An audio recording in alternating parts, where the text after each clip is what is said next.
نہیں شکیل بھائی آواز نہیں آ رہی ہے آپ کی، بالکل آواز نہیں آ رہی ہے. شکیل صاحب آپ کو آواز آ رہی ہے ہماری؟ ٹھیک ہے میں یہاں سے ڈراپ کر رہا ہوں نیٹ ورک پرابلم ہونے کی وجہ سے. میں اگلے گیسٹ اسامہ حمزہ کو ایڈ کر رہا ہوں، آپ اپنا سوال کریں.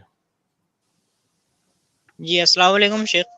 وعلیکم السلام ورحمۃ اللہ السلام وبرکاتہ. علیکم شیخ. میں پچھلے 2 روزوں میں روزے کی نیت کرنا ہی بھول چکا، تو کیا وہ روزے کا کچھ میرے کو کفارہ ادا کرنا ہوگا، یا وہ روزے میرے نہیں ہوں گے، یا کاؤنٹ نہیں کیے جائیں گے؟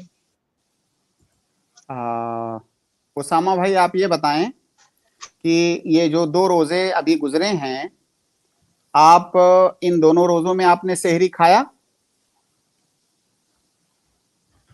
جی ہاں جی شیخ کیا، مگر نیت نہیں کیا تھا. میرے بھائی آپ جب سحری کے لیے اٹھے تو کس لیے اٹھے؟ ظاہر ہے روزے کے لیے اٹھے، کھانا کھانے کے لیے تھوڑی اٹھے ہیں. اسی کو نیت کہا جاتا ہے،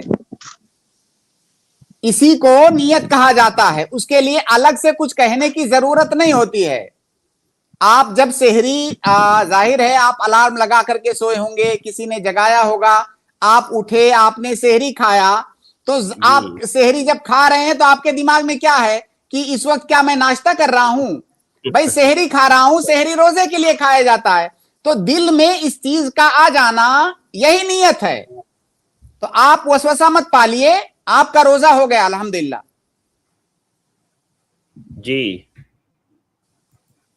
جی اسامہ حمزہ بھائی جواب مل گیا نا آپ کو بھائی؟ امید ہے مل گیا ہوگا. آواز نہیں آ رہی ہے آپ کی اسامہ بھائی. ٹھیک ہے میں یہاں سے ڈراپ کر رہا ہوں. جزاک اللہ خیر، بارک اللہ فیکم. امید ہے آپ کو جواب مل گیا ہوگا. اگلے گیسٹ ہے محمد یوسف، میں آپ کو ایڈ کر رہا ہوں، آپ اپنا سوال کریں. السلام علیکم. وعلیکم السلام ورحمۃ اللہ وبرکاتہ. ایک میرا سوال ہے وہ عقیقہ کے بارے میں، جی کہ چھوٹے بھائی عقیقہ کرنے والے ہیں، تو وہ انہوں نے طے کیا ہے کہ بکرا وہ تول کے لیں گے. ایک طریقہ تو ہو گیا کھڑا کھڑا بکرا تول کے لیں گے، اور ایک طریقہ ہو گیا کہ وہ یہاں ذبح کرے گا تو جو گوشت نکلے گا وہ تول کے لیں گے. تو کیا یہ جائز ہے؟ دیکھیے جب عقیقہ آپ کر رہے ہیں تو ایک بات دھیان میں رکھیں کہ جس وقت آپ اس بکرے کو ذبح کر رہے ہیں وہ بکرا آپ کی ملکیت ہونی چاہیے، وہ بکرا آپ کی ملکیت میں آ جانا چاہیے.